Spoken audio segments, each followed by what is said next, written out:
Shalom, bien-aimés frères et sœurs, shalom, peuple de Dieu, shalom, les élus, shalom, les parfaits, shalom, mes bien-aimés. Que Dieu nous soit richement favorable. Encore une fois, nous sommes dans la joie, bien-aimés, de pouvoir partager autour des Écritures, pouvoir partager la parole de Dieu, pouvoir apporter la connaissance et aussi pouvoir recevoir la connaissance. Vraiment que Dieu nous soit favorable. Ce matin, bien-aimés frères et sœurs, nous allons encore une fois répondre à une question. Nous allons encore une fois plonger dans les Écritures pour expliquer ce que nous connaissons déjà, pour expliquer ce que les gens ignorent, pour expliquer ce dont les gens ont besoin de comprendre. Alors, bien-aimés, avant toute chose, ou bien avant de commencer, je vous donne le thème de ce matin qui est déjà affiché sur vos écrans. Si Jésus a aboli la loi, à quoi nous sert alors aujourd'hui l'Ancien Testament? Je répète la question qui est aussi le thème de ce matin. Si Jésus a aboli la loi, à quoi donc nous sert l'Ancien Testament? Voilà, bien mes frères et sœurs, le thème de ce matin, et nous vous souhaitons la bienvenue dans cette école de la grâce de Dieu et que l'Éternel nous soit richement favorable. Dimanche passé, bien aimé, nous avions parlé sur le thème Jésus n'est pas venu pour abolir la loi. Et nous avons expliqué que la venue de Jésus, la Bible est claire là-dessus, c'était pour accomplir la loi et Jésus l'a fait parfaitement. Mais la mort de Jésus, nous avons dit qu'elle abolit la loi. Voyez-vous? Donc, la venue de Jésus, c'était pour accomplir la loi. Mais la mort de Jésus, c'était pour abolir la loi. Et comme toujours, bien aimé, lorsque les gens nous suivent, il paraît que ces choses sont nouvelles pour certaines.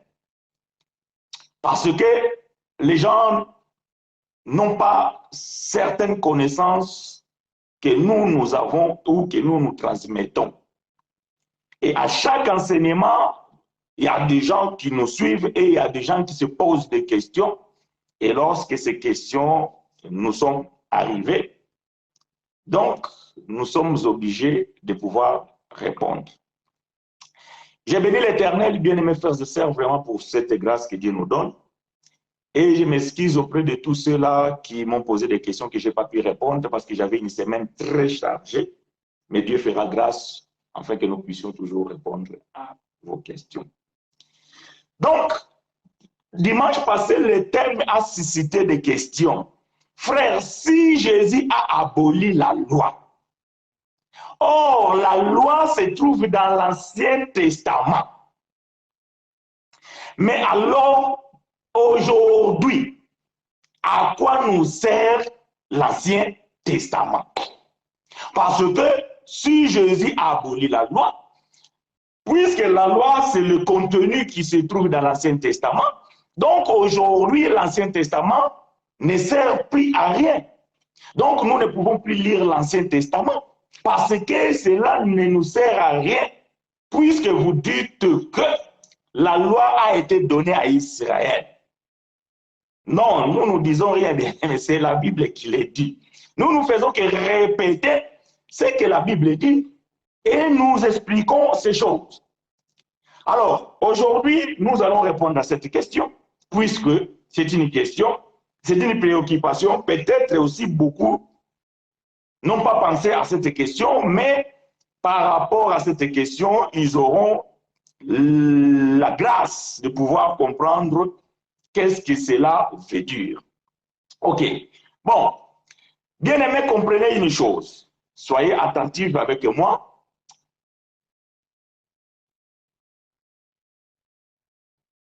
Puisque ces choses demandent beaucoup de compréhension. Vraiment, je vais essayer d'être précis, clair, afin que vous puissiez vraiment me comprendre. Mais si il y a des choses que vous ne comprenez pas, vous avez la liberté, bien-aimés frères et sœurs, de pouvoir poser des questions. Nous disons ceci, la Bible, voyez-vous, la Bible, c'est que vous avez, je recommande à tous ceux qui me suivent de pouvoir en avoir une. La Bible que vous avez, elle est partagée en deux. Il y a l'ancienne alliance et il y a la nouvelle alliance. Il y a la loi et il y a la grâce. Mais je vais corriger encore une fois ce que nous avons déjà corrigé. Permettez-moi de pouvoir dire ces choses avec beaucoup de simplicité et humilité, sans orgueil. Nous allons corriger et nous avons déjà corrigé, mais peut-être les gens qui nous suivent récemment ou qui n'ont pas encore vu certains de nos enseignements, qui puissent comprendre. Nous corrigeons la religion ou le corps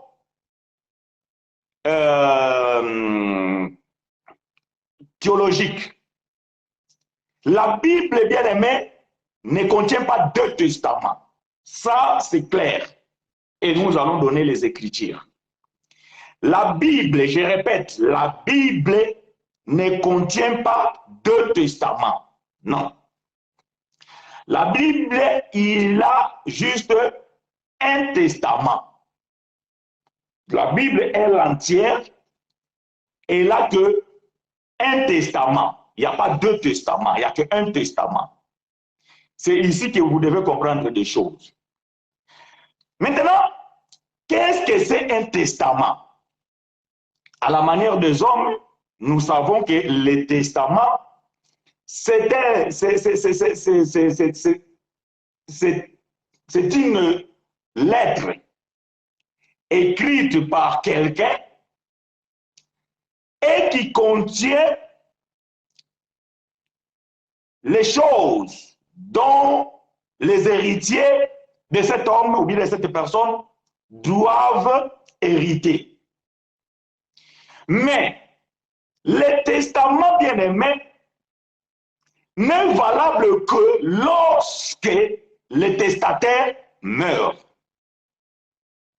Donc moi, si aujourd'hui je fais un testament pour ma famille, mon épouse et mes enfants, même s'ils lisent ce qui est écrit dans ce testament, aussi longtemps que je suis vivant, ils ne peuvent pas hériter de ce qui est écrit dans le testament.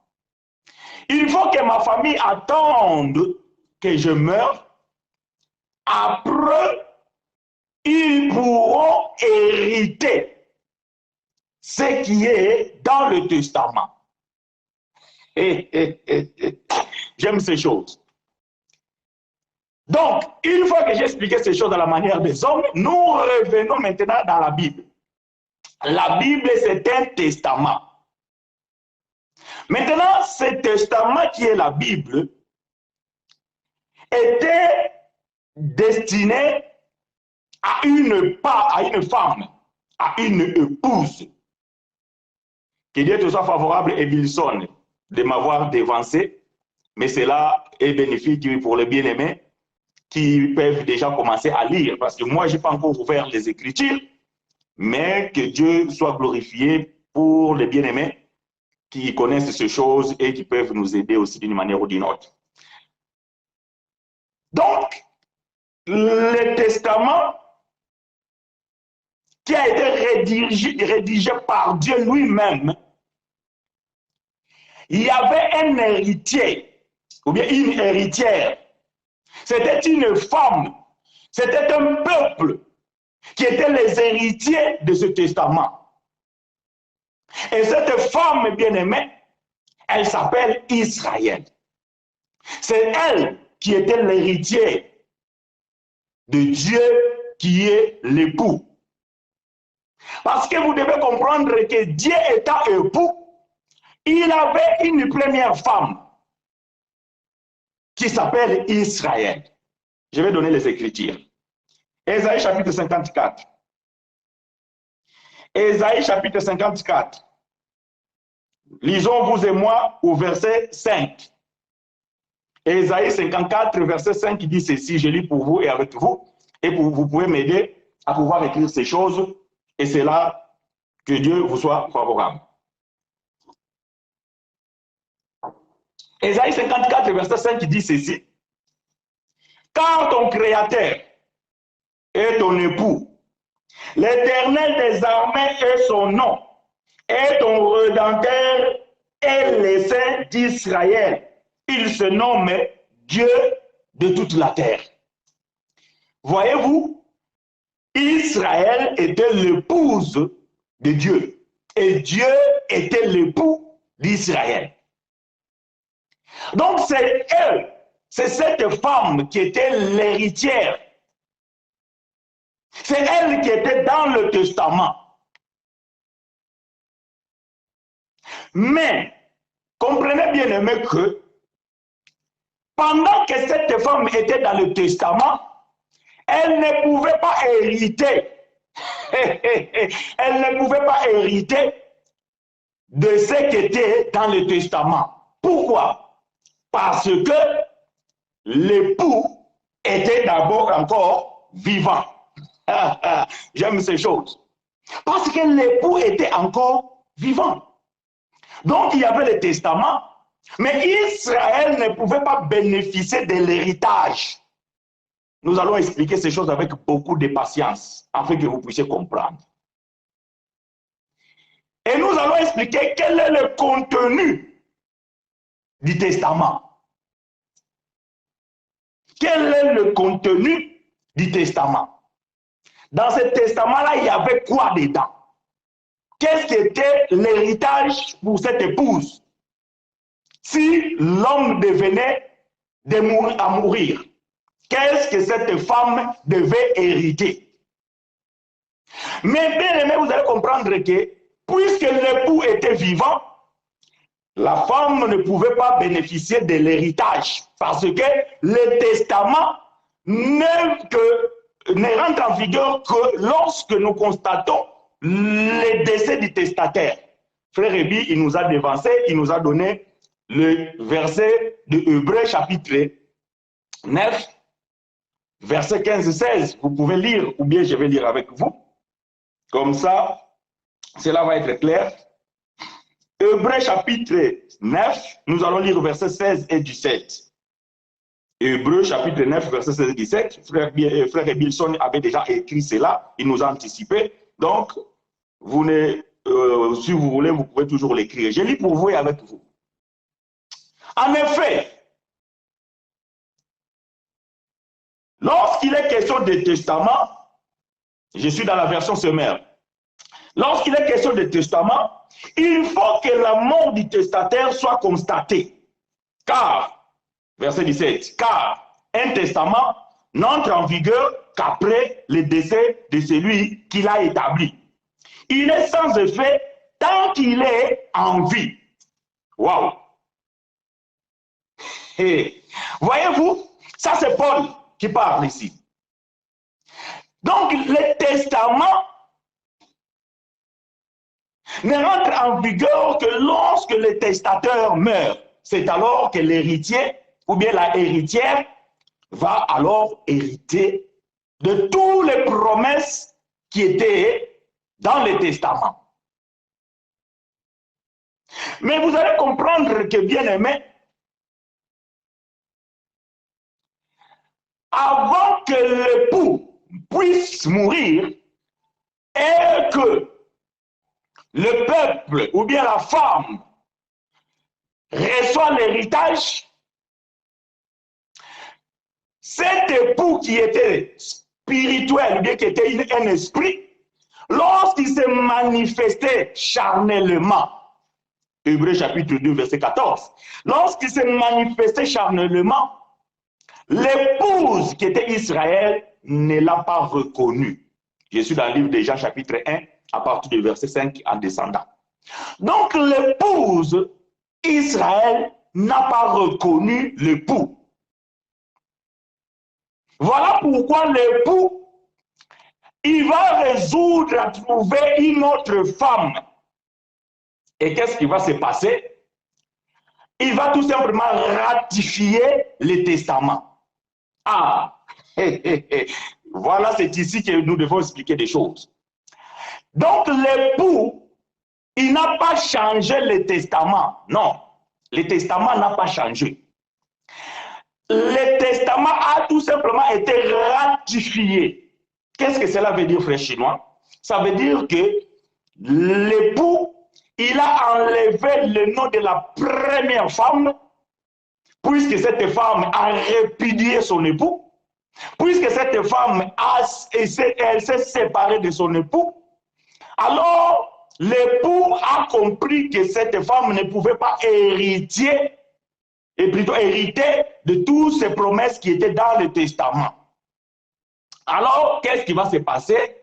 L'époux, il va trouver une autre femme, une autre épouse, pour que cette épouse-là soit la héritière du testament. C'est alors que, lorsqu'elle va trouver cette épouse,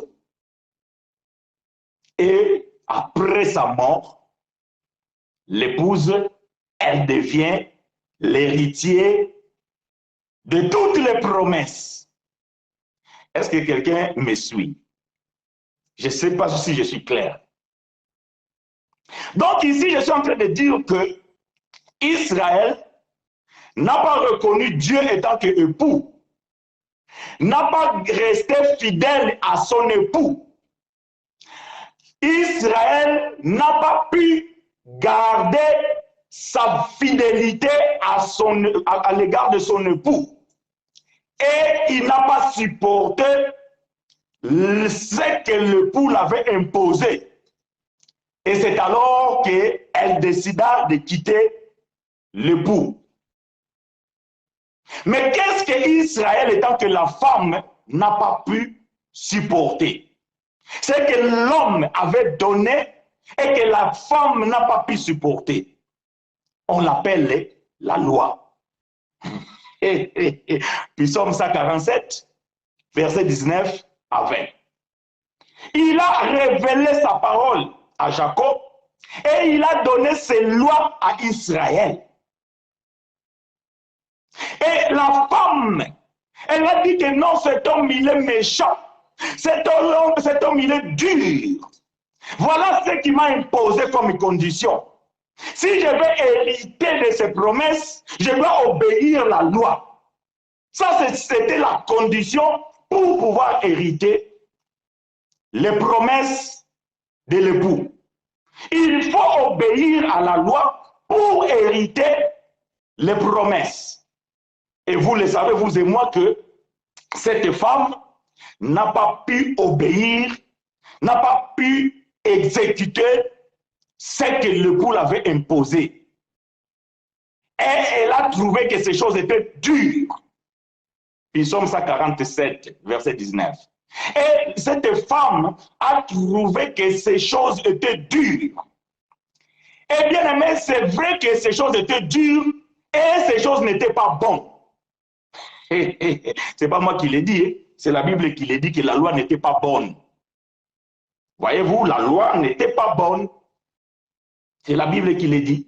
Et donc, cette femme a trouvé que ces choses étaient dures pour elle. Elle n'a pas pu supporter cela. Et ces choses ont empêché que cette femme puisse garder sa place. Je ne sais pas si vous m'entendez bien ou pas. J'ai dit Psaume 147, verset 19. Voilà. Donc, je ne sais pas si le son n'est pas correct. Faites-moi signe. Gloire à Dieu. Que Dieu vous soit favorable.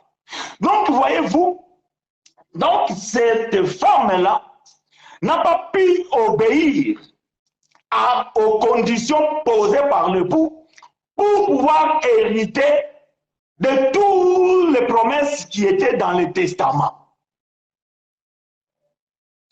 L'époux étant conscient de ces choses, lorsqu'il s'est trouvé la deuxième femme, l'épouse de sa promesse, alors qu'est-ce qu'il devait faire? Il s'est dit que ce qui a empêché la première femme de rester dans le mariage, je dois l'enlever pour que je ne perde pas la deuxième femme. J'espère que je suis vraiment assez clair. Voyez-vous? Donc, ce qui était dans le testament, ce sont les promesses de Dieu. Toutes les promesses de Dieu qui sont dans le testament étaient destinées pour la femme. Mais la condition que l'homme avait donnée à cette femme, c'était d'obéir à sa loi. Mobeko. Voyez-vous, un homme dans sa maison, il a des lois, il a des ordres qu'il donne à sa femme, à ses enfants. Et ce sont des conditions. Si tu veux rester dans ma maison, si tu veux vivre avec moi, voilà les conditions, c'est ça, ça, ça, ça, ça. Et le jour où que tu vas désobéir à ça, je te mets à la porte. Ou bien je m'en vais. Voyez-vous? Et Dieu lui aussi, il avait fait la même chose avec la première femme. Il avait imposé une loi. Et pour que la femme puisse bénéficier des promesses qui étaient dans le testament, elle devait obéir à ces lois. Et nous les savons que ces lois sont dures et ne sont pas bonnes. Ou bien ils n'étaient pas bonnes. Et la femme n'a pas pu obéir à ça. Voilà pourquoi elle a abandonné l'époux et elle est partie. Mais quand l'homme ou bien l'époux a trouvé une autre épouse que nous appelons l'Église, je suis dans le livre de 2 Corinthiens chapitre 11, verset 2, je lis pour vous et avec vous. 2 Corinthiens chapitre 11, verset 2.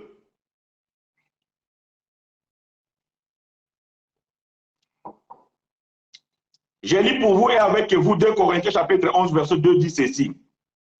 Car je suis jaloux d'une jalousie de Dieu, parce que je vous ai fiancé à un seul époux, pour vous présenter à Christ comme une vierge pure. Ça ici, c'est l'Église.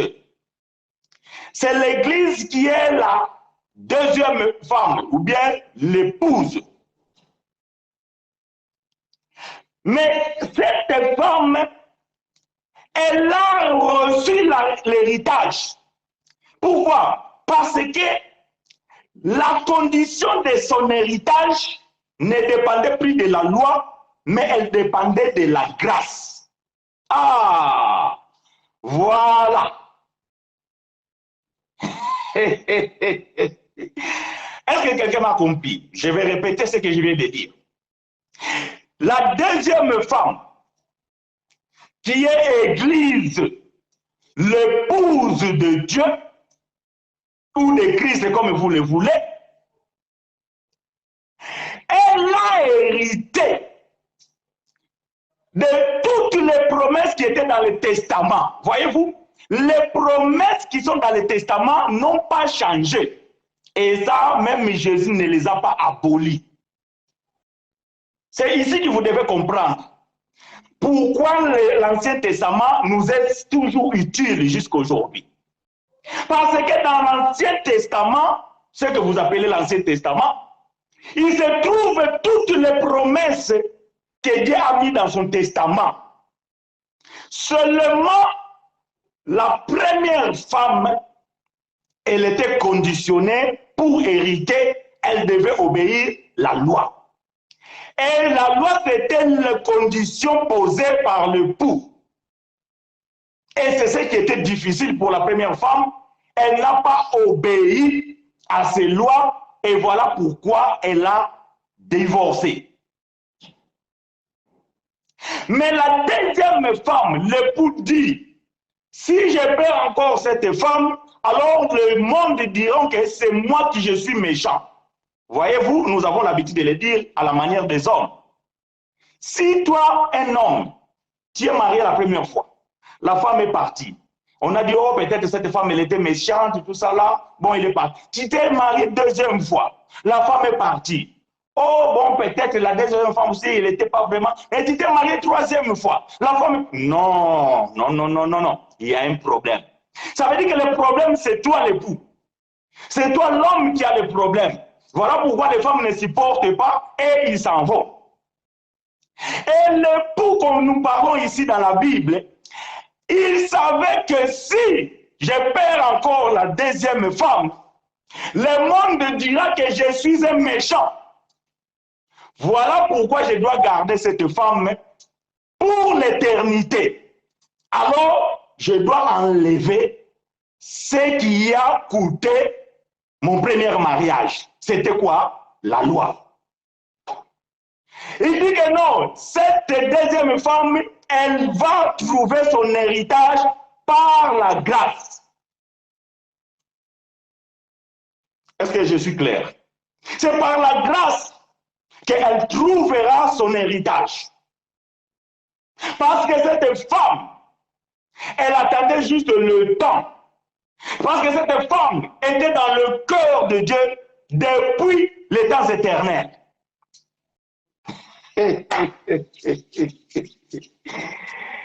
Éphésiens chapitre 1, verset 9 à 12.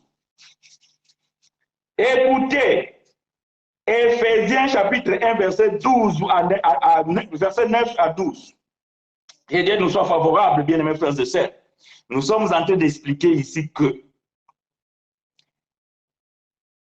la Bible a qu'un seul testament. On l'appelle l'Ancien dans le sens que il y avait une première femme désignée étant héritière. Mais comme cette femme elle a désobéi ou bien cette femme est partie, alors l'homme a trouvé deuxième femme. Mais la deuxième femme, les promesses du testament n'ont pas changé. Les promesses restent les mêmes. Ça, c'est le contenu du testament. Ce sont les promesses. Mais pendant qu'il avait donné ces promesses, l'homme avait conditionné la femme pour pouvoir hériter après sa mort. Elle devait obéir à toutes les lois que l'époux avait données. C'est là que nous disons que le testament n'a pas changé, mais le testament a été ratifié. Donc ça veut dire qu'on a tout simplement enlevé le nom de cette femme, puisqu'elle n'est plus héritière, et on a mis une autre femme. Et on a enlevé les conditions qui étaient imposées pour hériter les promesses, et on les a abolies pour que la deuxième femme ne les reçoit que par la grâce. La grâce est une faveur imméritée. Voilà pourquoi l'Ancien Testament, ce que vous l'appelez l'Ancien Testament, elle est valable jusqu'aujourd'hui parce qu'elle contient des promesses dont nous sommes des héritiers. Alors je vais lire avec vous Éphésiens chapitre 1, verset 9 à 12. Nous faisons connaître le mystère de sa volonté. Ah! Voyez-vous, le testament, c'est tout un mystère. Mais ce mystère-là a été fait connaître pour la femme. J'aime ça. Donc, ce n'est plus un mystère pour la femme, parce que la femme, maintenant, elle connaît les secrets d'héritage. Paul dit ceci, nous faisons connaître le mystère de sa volonté selon la bienveillance, plutôt selon le bienveillant desseins qu'il avait formés en lui-même,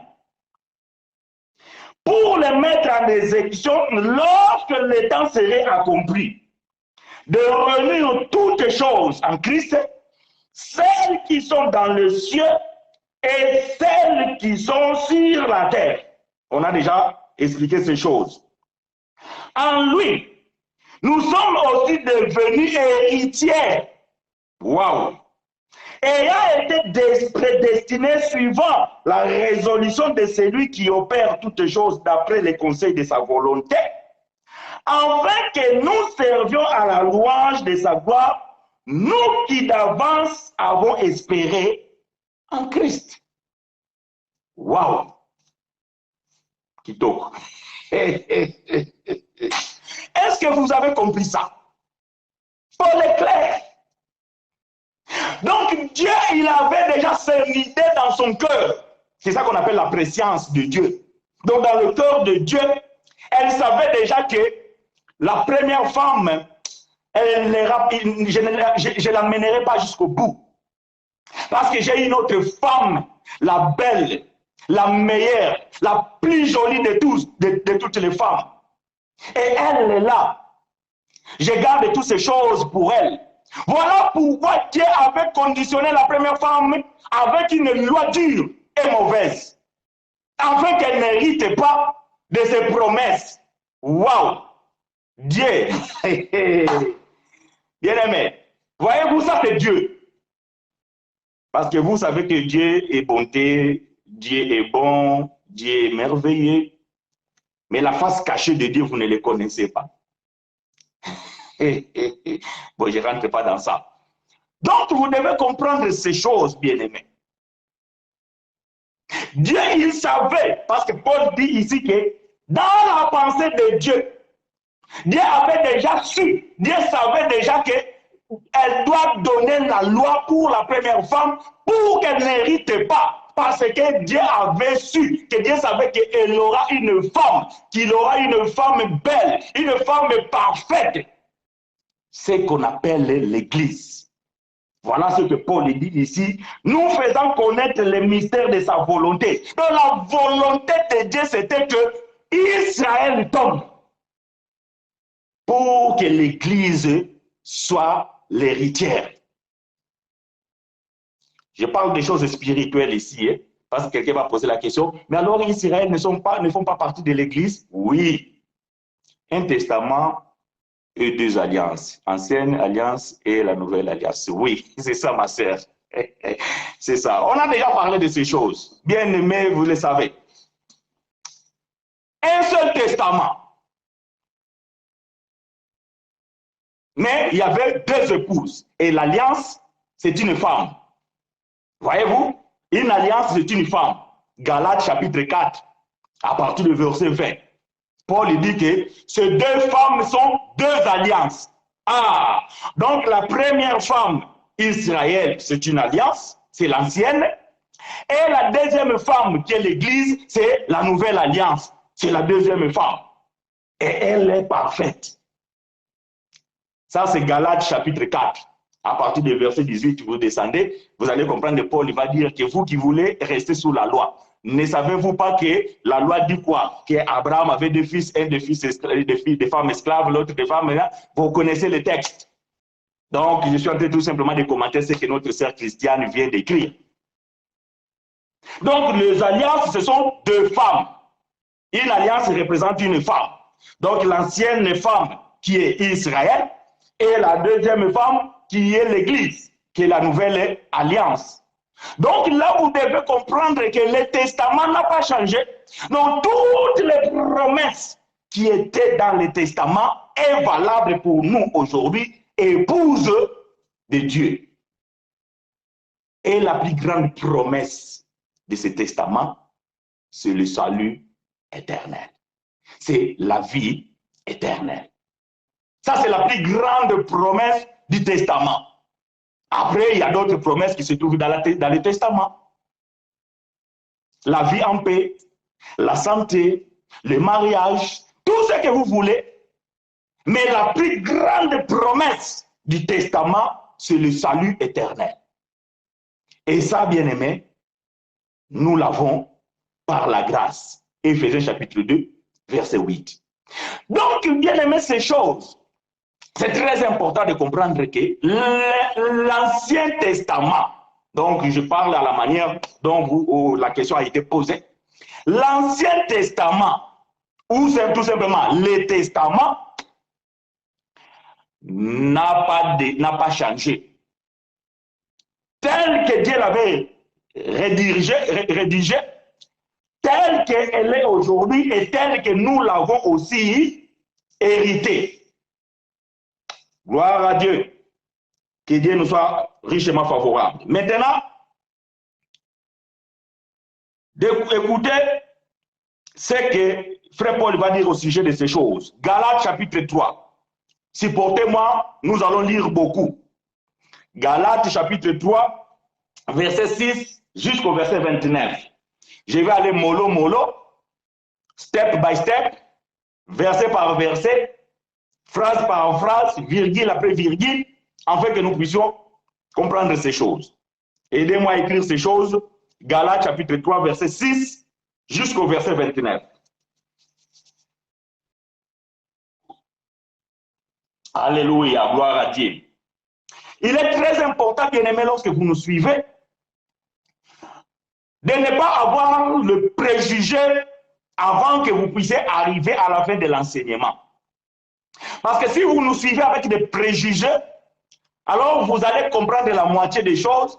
Certaines choses, vous n'allez pas comprendre parce que le mot que vous avez entendu vous a pas plu ou peut-être ça ne va pas dans votre sens et vous allez faire des préjugés. Non, frère, non, sœur, ne nous suivez pas de cette manière-là. Soyez patients avec nous afin que vous puissiez comprendre. Parce que quand nous disons que Jésus a aboli la loi, nous sommes en train de parler vraiment de la loi. Et nous avons déjà expliqué qu'est-ce que c'est la loi. Et la loi, elle contenait 613 préceptes. Et ça n'a rien à voir avec les promesses de Dieu qui se trouvaient dans la Bible, qui est le Testament. Voyez-vous? Ok.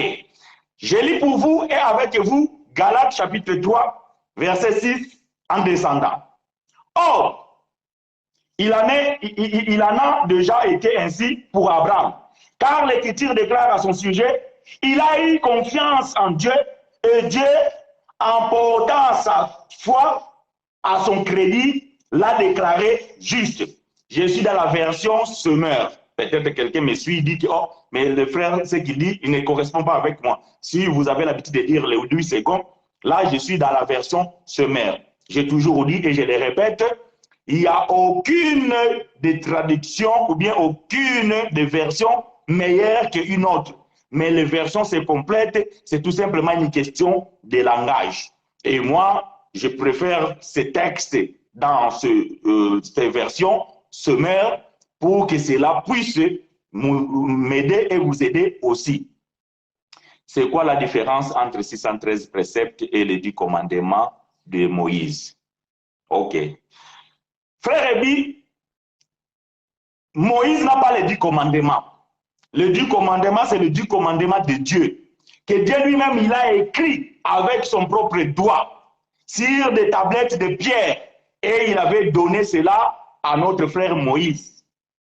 Par contre, Moïse a prescrit les 613 préceptes de la loi sur un livre. Et la Bible dit, ces livres-là étaient en dehors de l'arche de l'Éternel parce qu'il contenait des préceptes qui étaient contre Israël. Par contre, les 10 commandements étaient dans l'arche. Et nous avons déjà expliqué ces choses. Les 10 commandements, c'est ce que Paul appelle la loi de Christ, l'amour. Donc, il a dessus, bien aimé, c'est écrit où les 613 préceptes dans la Bible. Bon, frère Ebi, tu vas me supporter, mais j'allais dire que ce n'est pas toi qui devais poser cette question, mais tu l'as posée, ça veut dire que tu as besoin de comprendre. Alors, je vais te donner les devoirs. Tu vas lire Exode et tu vas lire Deutéronome, tu vas lire Nombre, tu vas lire Lévitique, et toi-même, tu vas recenser une des préceptes. Et tu vas les compter une par une jusqu'à ce que tu vas arriver au 613 dans la Bible. Puisque toi, tu veux savoir où est-ce que ces sont écrites. Exode, Lévitique, Nombre, Deutéronome. Donc, va lire ces 4 livres et tu vas trouver les 613 préceptes. Si un homme vole l'agneau d'un autre, il doit rembourser 4. S'il tue le bœuf d'un autre, il doit rembourser 5. Si une femme couche avec un animal, il doit mourir. Ce sont ce qu'on appelle les préceptes. Ah, frère dit ok, ça devient mathématique. Mais frère, quand on parle des chiffres, on parle des mathématiques. Toi, tu m'as demandé 613. 613, ce sont des chiffres. Donc, il faut les compter. Maintenant, je te donne le devoir de pouvoir compter. Je t'explique quels sont les préceptes. Peut-être toi, tu veux comprendre que les 613 préceptes sont groupés. Non, ce sont tout simplement les lois que Moïse avait prescrites pour le peuple. Si on attrape une femme en flagrant d'adultère, on doit les lapider. Si un homme meurt et qu'il ne laisse pas les enfants, son frère doit s'épouser avec sa belle-sœur. Si tu vas à la chasse et que tu trouves le nid des oiseaux, prends la mère et laisse les enfants. Donc, tous ces préceptes-là, c'est ce qu'on appelle, c'est ce qu'on a compté et ça fait 613. Bon, je ferme la parenthèse, frère Rébi. Toi, tu sais, au téléphone, on peut continuer. Je ferme cette parenthèse. Verset 7. Comprenez-le donc. Seuls ceux qui placent leur confiance en Dieu sont les fils d'Abraham. Très important, retenez bien les mots. Sont les fils d'Abraham. Et nous allons comprendre qui est Abraham. Parce que ici, bien aimé, ces choses sont allégoriques. Donc, Abraham, dans l'Ancien Testament ou bien dans l'Ancienne Alliance, c'est l'ombre de véritable Abraham qui est Dieu, ou Christ, si vous voulez. Donc, c'est pour cela, soyez attentifs. Quand on parle ici, les fils d'Abraham, ne voyez pas Abraham, l'homme qui a vécu là-bas. Non, celui-là, c'est l'ombre. Et bon, l'écriture lui-même, elle-même plutôt, elle explique ces choses. Suivez tout simplement attentivement, vous allez comprendre. Comprenez-les donc, seuls ceux qui placent leur confiance en Dieu sont les fils d'Abraham. De plus, l'écriture prévoyant que Dieu déclarerait les non-juifs justes s'ils avaient la foi. C'est pourquoi elle a annoncé par avance cette bonne nouvelle à Abraham, qui sera une source de bénédiction pour toutes les nations. Pour toutes les nations, y compris Israël, y compris les nations, pour toutes les nations, Abraham devait être la source de bénédiction. Mais qui est cet Abraham? Je répète encore, celui-là était l'ombre. Le véritable Abraham, c'est Dieu lui-même, Christ. Waouh, j'aime ces choses. Verset 9. Ainsi, tous ceux qui font confiance à Dieu, comme Abraham lui a fait confiance, on part à la bénédiction avec lui. En effet, ceux qui comptent sur leur obéissance à la loi tombent sous le coup de la malédiction, car il est écrit, maudit soit l'homme qui n'obéit pas continuellement à tout ce qui est écrit dans le livre de la loi. C'est ce que je viens d'expliquer. La femme qui est Israël, il avait toute sa confiance sous la loi, sur la loi. Et comme elle n'a pas obéi à cette loi parfaitement, elle a tombé dans la malédiction.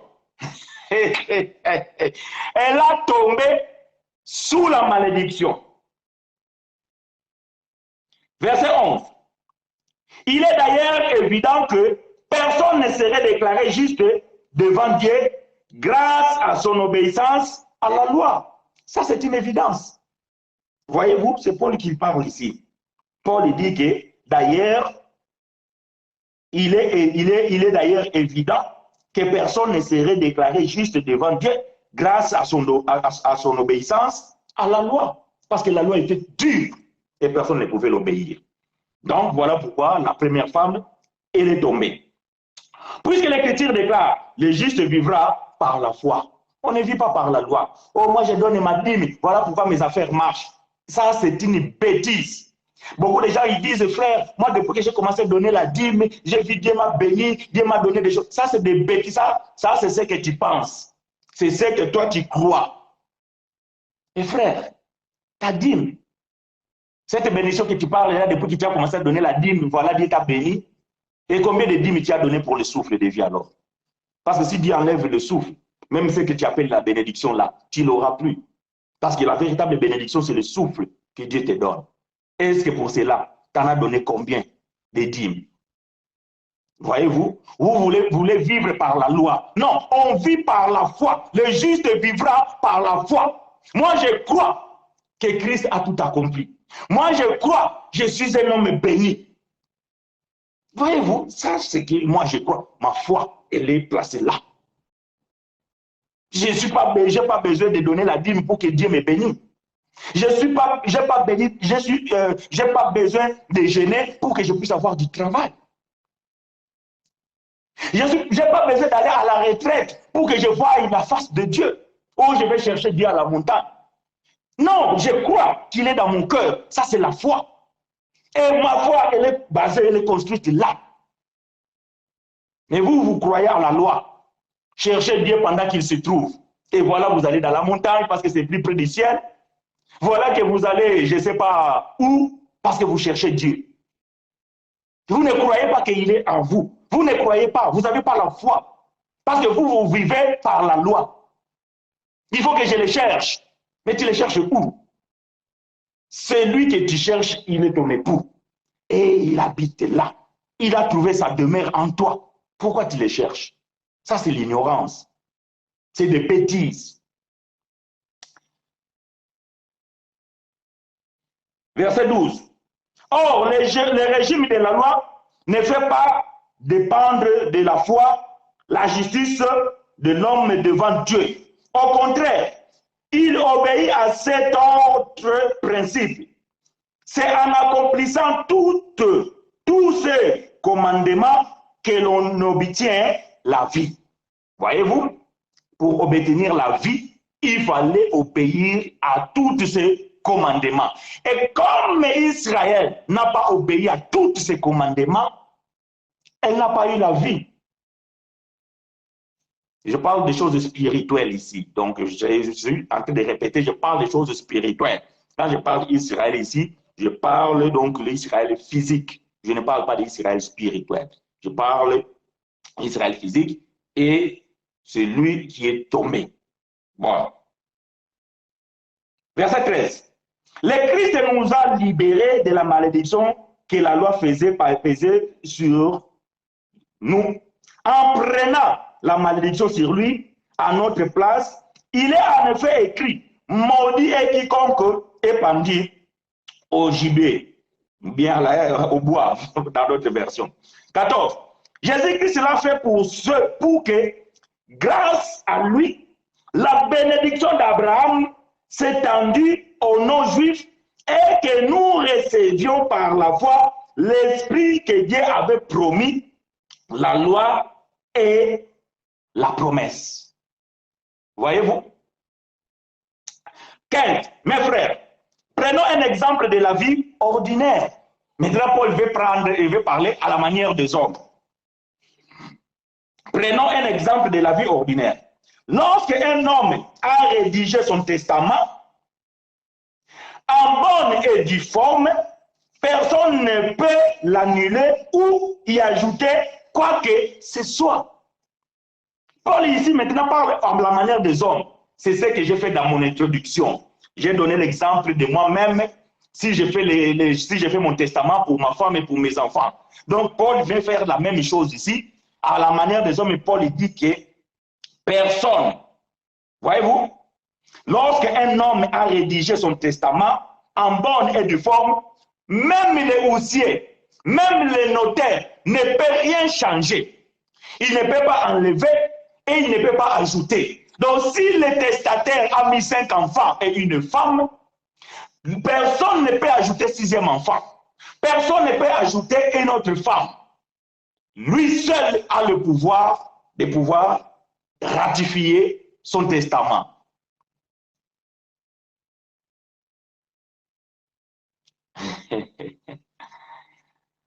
Allez veiller. Est-ce que c'est bien ou c'est mauvais? Ma sœur, je vais être clair et simple.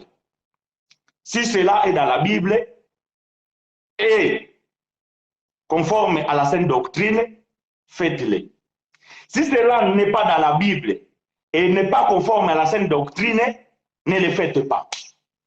Parce que je ne vais pas rentrer dans la profondeur de ces choses, parce que ce verset mal compris, veiller et prier, les gens ne comprennent pas c'était dans quelles circonstances. Quand Jésus a dit cela, il a dit à qui et c'était quoi le temps. Donc, voyez-vous, donc Jésus était sous la loi, ils étaient encore dans la loi, et Jésus donc était angoissé, et les disciples donc ils étaient charnels, parce qu'ils n'avaient pas encore reçu le Saint-Esprit, et ils ne comprenaient rien. Voilà pourquoi même la suite, Jésus va dire que la chair est faible, mais l'esprit est bien disposé. Mais quel esprit qui devait être disposé si les gens n'avaient pas le Saint-Esprit? Voilà pourquoi Jésus avait dit que veillez et priez pour que vous ne tombez pas dans la tentation. Et de ces versets-là, aujourd'hui, la religion, ils font des veillées vendredi, ils font les veillées le 31 décembre.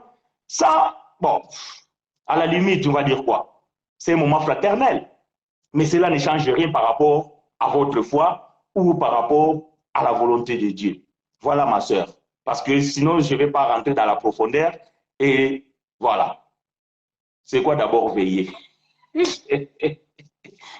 Voyez-vous, là, je suis éveillé. Là, je suis éveillé. Là, oh, je m'endors. Voyez-vous? Voilà, mon frère Eddie. Éveillé. Donc, veiller, ça veut dire que à Lingala Bolobaka, au Sinjela. Être attentif. Ça veut dire que voir les choses comme ils vont venir. Donc, ne pas être distrait. Donc, être éveillé. Donc, il n'y a pas de mystère là-dessus. Voilà. Je continue. Paul est en train de dire ici que, mes frères, prenons un exemple de la vie ordinaire. Lorsque un homme rédige son testament en bonne et due forme, personne ne peut l'annuler ou y ajouter quoi que ce soit. Or, c'est Abraham et à sa descendance que Dieu a fait ses promesses. Il n'est pas dit et à ses descendances, comme s'il devait y avoir plusieurs lignées pour bénéficier de ses promesses. À ta descendance ne désigne qu'une seule descendance et c'est le Christ. Ah!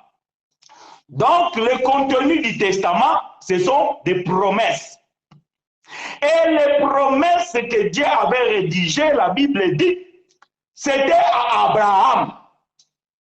Ce n'est pas Élie, ce n'est pas Moïse, ce n'était pas Jacob, ce n'était pas Noé, non, Abraham. Or, la Bible dit que tous ceux qui ont la foi en Dieu, tous ceux qui ont la foi d'Abraham, sont fils d'Abraham. Mais ces promesses qu'on a fait à Abraham, la Bible dit, pour sa descendance. Mais pas les descendants, parce que ce n'était pas plusieurs, c'était juste un seul homme. C'est lui qui est le descendant. Et Paul dit, c'est Christ. Donc, nous devons comprendre quoi? Quand Dieu a dit qu'en toi, je bénirai toutes les nations de la terre, donc ça dit que le véritable Abraham, c'est Christ. Parce que c'est lui qui est le descendant. Voilà pourquoi dans Genèse 12, Dieu dit à Abraham, en toi, je bénirai. Voyez-vous, le verbe est à venir. En toi, je bénirai toutes les nations. Mais quand le véritable Abraham vient, Éphésiens chapitre 1, verset 3 dit ceci, béni soit Dieu, le Père de notre Seigneur Jésus-Christ, qui nous a bénis de toutes sortes de bénédictions dans les lieux célestes en Jésus-Christ. Ah, ce n'est plus en Abraham. Donc nous comprenons qu'Abraham était tout simplement l'ombre des véritables Abraham qui est Christ. Et en lui, bien-aimé, nous ne serons pas bénis, nous sommes bénis. La promesse, bien-aimé, c'est quelque chose qui a été fait pour avenir. Mais son accomplissement est venu lorsque le testataire va mourir sur la croix et le testament rentre en vigueur. Donc, de ce fait, la promesse est accomplie. Parce que celui qui a écrit ces choses, il est décédé et nous sommes des héritiers. Nous bénéficions de toutes les promesses qui sont écrites dans le testament. Voilà pourquoi nous disons le testament est valable jusqu'aujourd'hui. Mais ce qui empêchait la première femme était la loi. Dieu, l'époux, a aboli cette loi. Donc, bien aimé, ne vous en faites pas, vous qui étiez dimanche passé peut-être choqués. Vous qui pensez que quand nous parlons de la loi, nous parlons de l'Ancien Testament, non. Nous parlons vraiment de la loi qui empêchait que cette première épouse puisse bénéficier. Bien que tout cela était dans le plan de Dieu. Nous avons lu Éphésiens ici, Paul dessus était clair. Ça, j'ai toujours dit que Dieu était un scénariste. Même si beaucoup de gens me disent, ouais, mais frère, tu ne peux pas dire si. Dieu, c'est un scénariste.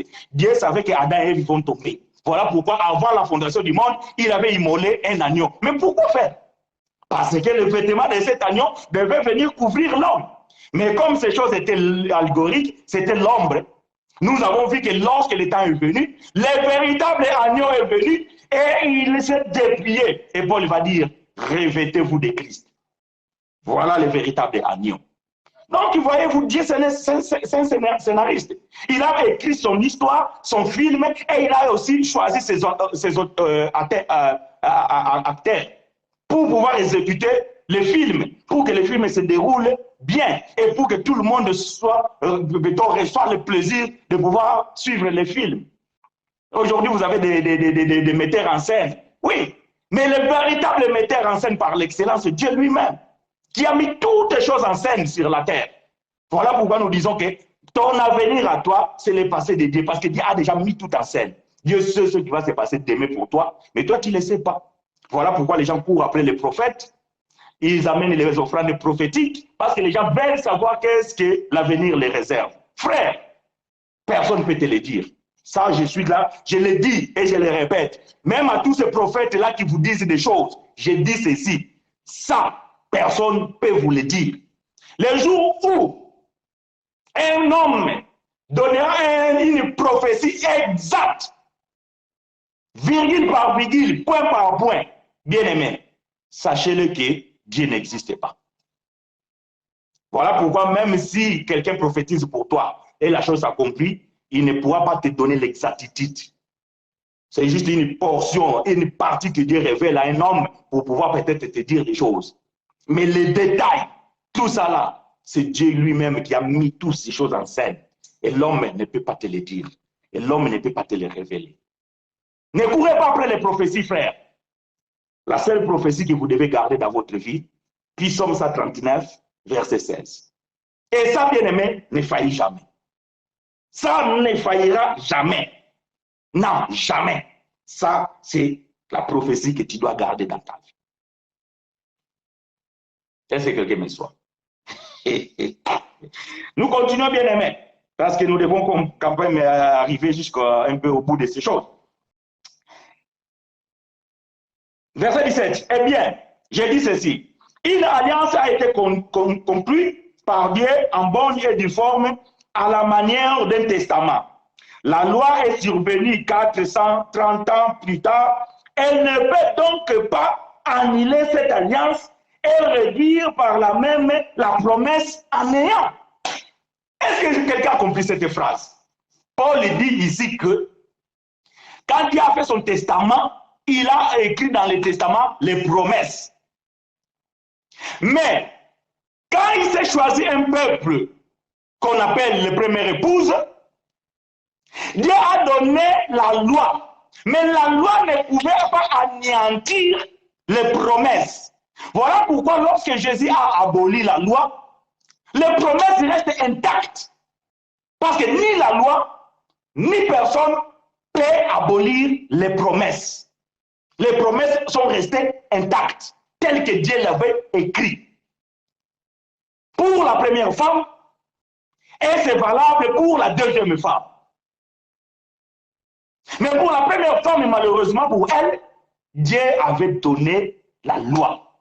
Mais la loi n'a pas pu rendre en ayant les promesses du testament. C'est ce que Paul vient d'expliquer dans ce verset que nous venons de lire, le verset 17. Je le répète. Eh bien, je dis ceci. Une alliance a été conclue par Dieu en bonne et due forme à la manière d'un testament. La loi est survenue 430 ans plus tard. Elle ne peut donc pas annuler cette alliance et réduire par la même la promesse à néant. C'est clair. Très clair. Je continue 18. En effet, si l'héritage du salut, voyez-vous, je vous ai dit que parmi toutes les promesses qui se trouvent dans les testaments, la plus grande promesse, c'est le salut éternel. Et Paul va dire ici ceci. En effet, si l'héritage du salut dépend de l'accomplissement de la loi, il ne repose plus sur la promesse. Est-ce que quelqu'un a compris? Donc, voyez-vous, dès le début, Dieu avait promis le salut éternel. Mais ce salut ne dépendait pas de la loi. Voyez-vous, ne dépendait pas de la loi. Donc, Paul dit que si, en effet, l'héritage du salut dépend de l'accomplissement de la loi, il ne repose plus sur la promesse. Or, c'est bien par une promesse que Dieu a accordé sa faveur à Abraham ou sa grâce à Abraham. Ça dépend comme vous comprenez le mot. C'est par la promesse. Dieu n'avait pas imposé quelque chose à Abraham. Il avait tout simplement dit que en toi, je bénirai toutes les familles de la terre. Voilà ce que Paul dit. Les promesses ont été faites à Abraham et à sa descendance.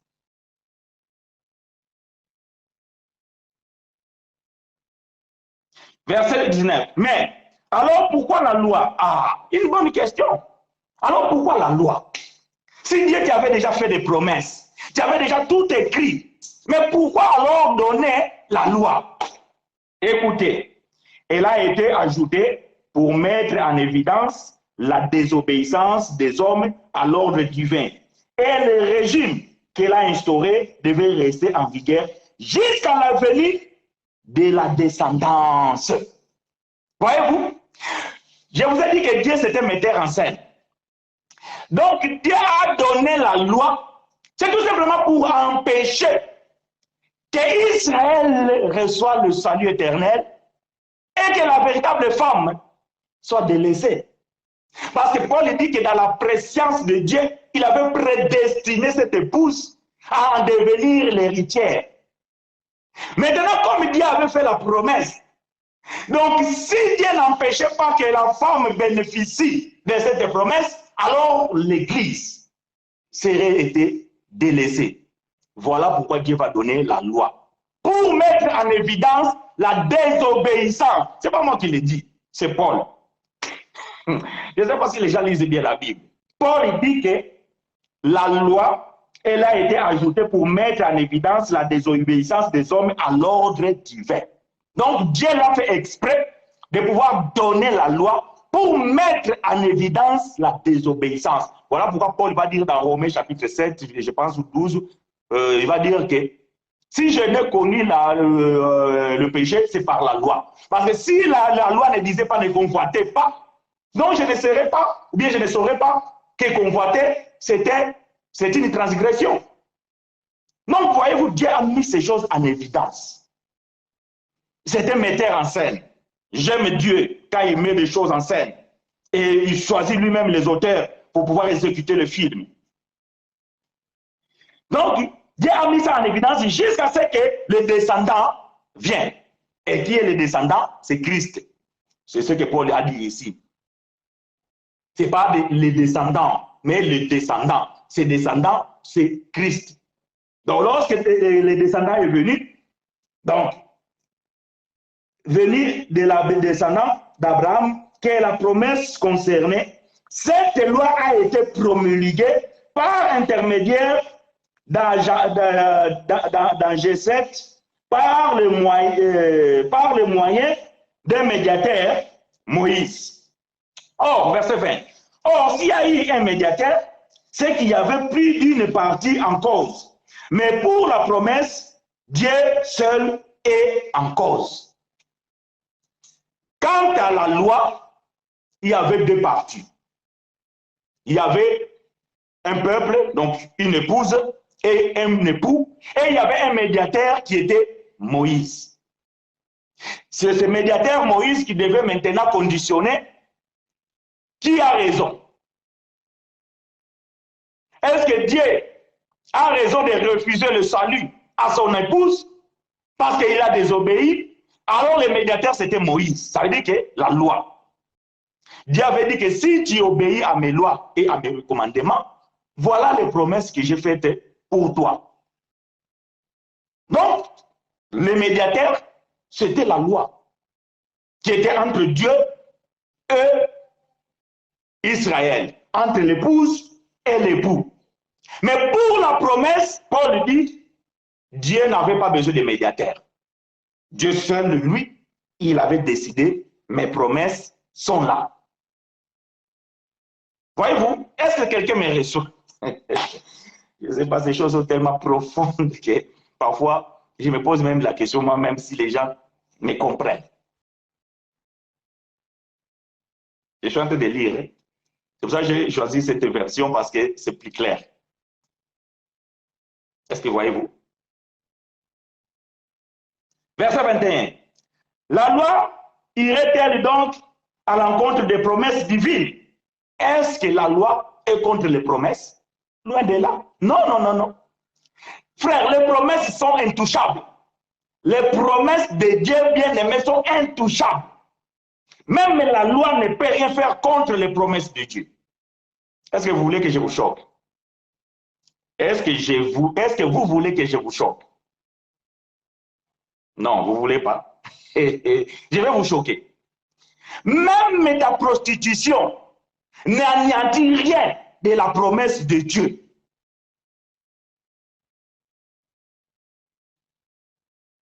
Les promesses de Dieu sont inchangées, sont irrévocables. Personne ne peut changer les promesses de Dieu. Ce que Dieu a fait pour toi, personne ne peut les changer. Ça, c'est les promesses de Dieu. Voyez-vous un homme comme David, le bien-aimé de Dieu, l'homme selon le cœur de Dieu. Mais est-ce que vous connaissez la vie de David? Mais puisque c'était la promesse de Dieu, qu'en Juda, je vais sortir un roi. En Juda, il y aura les sceptres. Ça, c'est la promesse de Dieu. Même la désobéissance de David n'a pas empêché l'accomplissement des promesses de Dieu. Est-ce que quelqu'un me comprend? Ça, c'est les promesses de Dieu. C'est dans son testament. Ça, personne ne peut y toucher. La loi, bien-aimée, ne peut pas aller contre les promesses. C'est ce que je suis en train d'expliquer, c'est Paul qui écrit ça. La loi ne peut pas aller contre les promesses. La loi irait-elle donc à l'encontre des promesses divines? Certainement pas. Ah, voyez-vous, Paul répond lui-même dans sa question. Certainement pas.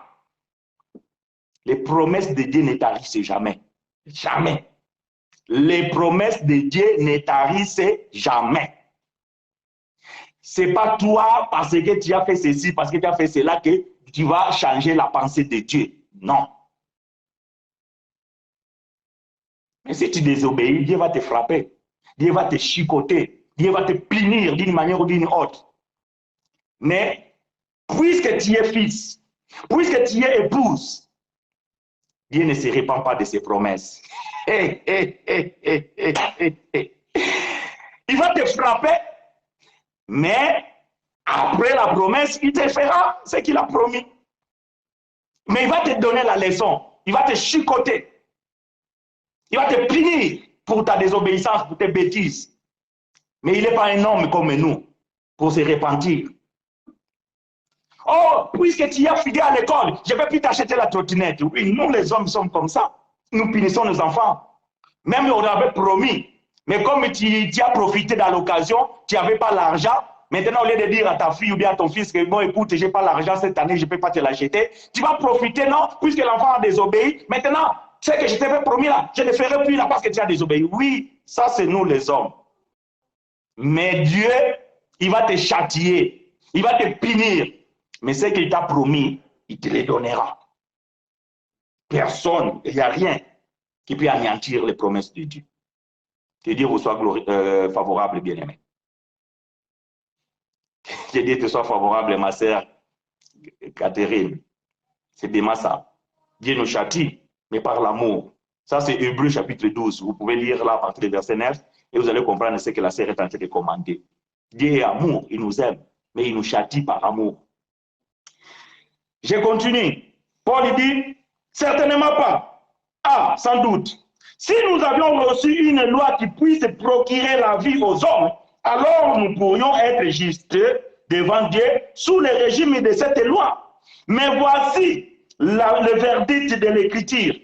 L'humanité entière se trouve prisonnière de sa culpabilité devant Dieu, afin que le don promis par Dieu soit accordé aux croyants au moyen de leur foi en Jésus-Christ. La foi est l'héritage des biens promis. La foi est l'héritage des biens promis. Croyez, bien-aimés, ayez la foi que nous sommes des héritiers et nous sommes les co-héritiers de Christ. Paul dit, la foi est l'héritage des biens promis. Verset 23. Avant que soit instauré le régime de la foi, nous étions emprisonnés par la loi. J'ai toujours dit nous ici, ce n'est pas nous, c'est Paul et ses contemporains. Parce qu'ils ont connu la loi jusqu'à la réforme. Avant que soit instauré le régime de la foi, nous étions emprisonnés par la loi et sous sa surveillance, dans l'attente du régime de la foi qui devait être révélé. Ainsi, la loi a été comme un gardien chargé de nous conduire au Christ pour que nous soyons déclarés justes devant Dieu par la foi. Mais depuis que le régime de la foi a été instauré, nous ne sommes plus sous ces gardiens. Ça veut dire que la loi n'est plus. La loi n'est plus en vigueur. La loi a été abolie. C'est tout simplement ça. Maintenant, par la foi en Jésus-Christ, vous êtes tous fils de Dieu. Car vous tous qui avez été baptisés pour le Christ, vous êtes revêtus du Christ. On a déjà expliqué ces choses. Il n'y a donc plus de différence entre les juifs et les non-juifs, entre les esclaves et les hommes libres, entre les hommes et les femmes, unis en Jésus-Christ, vous êtes tous un. Si vous lui appartenez, vous êtes la descendance d'Abraham et donc aussi les héritières de biens que Dieu a promis à Abraham. Voyez-vous, bien-aimés, les promesses ont été faites à Abraham et à sa descendance. Et sa descendance, c'est Christ. Donc, les testaments, il n'y en a pas deux. Il n'y a qu'un seul testament. Le contenu des testaments, ce sont les promesses de Dieu. Et ça, bien-aimés, n'ont pas changé. Sont toujours en vigueur jusqu'à présent. Mais ce qui empêchait la première alliance, ça veut dire la première femme, d'en bénéficier, c'était la loi. Voilà pourquoi Dieu, en trouvant la deuxième femme que nous appelons l'Église, il a jugé bon abolir ce qui empêchait la première femme d'hériter pour que la deuxième femme ne subisse pas les mêmes conséquences. Alors, la deuxième femme, elle reçoit l'héritage par la grâce. C'est ainsi que nous disons, la mort de Christ a aboli la loi pour que le testament, ça veut dire que les promesses entrent en vigueur.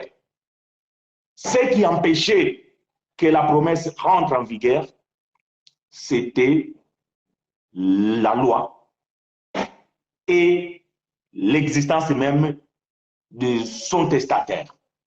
Voilà pourquoi, bien-aimés, Jésus est venu pour accomplir la loi, mais il est mort pour abolir la loi. Mais quant au testament, bien-aimés, nous avons toujours besoin de connaître les promesses qui ont été faites à Abraham pour nous. Et cela nous donne la force, l'assurance de pouvoir continuer la marche vers notre patrie, qui est la patrie céleste. Que Dieu nous soit favorable, bien-aimés frères et sœurs. Vous avez 2 minutes pour pouvoir poser vos questions. Juste après, bien-aimés, comme d'habitude, nous allons mettre point virgule et vous laisser le temps de pouvoir vous reposer, de prendre votre nourriture. Et vous le savez, bien-aimés frères et sœurs, quoi qu'il en soit, nous sommes joignables par les réseaux sociaux, WhatsApp, Facebook, Messenger, dans les commentaires, sur YouTube. Vous pouvez nous écrire et, bien-aimés, nous répondons lorsque nous avons le temps. Et il arrive que les devoirs, le travail nous prend aussi le temps, nos occupations, la famille aussi. Mais nous nous efforçons, bien aimés, d'une manière ou d'une autre, de pouvoir répondre, soit directement, soit par un enseignement, et nous pouvons mettre les choses au clair. Donc voilà, bien aimés frères et sœurs, vous savez où vous pouvez trouver. Nous sommes toujours sous les figuiers, sans problème. Et ce figuier qui retrouve ses racines dans la source, qui est l'eau vive, elle ne pourra pas dessécher et le soleil ne pourra pas nous frapper et nous ne tarirons jamais. Voilà pourquoi ça coule, ça coule, ça coule, ça coule, parce que nous sommes bien aimés, enracinés dans la source. Et Dieu nous soit favorable. Je crois à tes promesses, mon cœur est comme un rocher, fondé sur tout ce que dit mon Dieu. J'aime ta parole, Seigneur. C'est dans sa parole, là où nous trouvons les promesses. Bien aimé, partagez la vidéo, likez la vidéo. Que Dieu nous soit richement favorable. Comment est qu'un chrétien doit vivre sa foi de nos jours?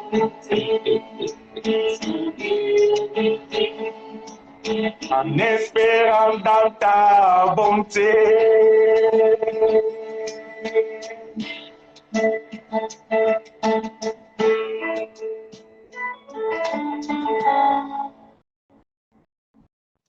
Gloire à Dieu, gloire à Dieu.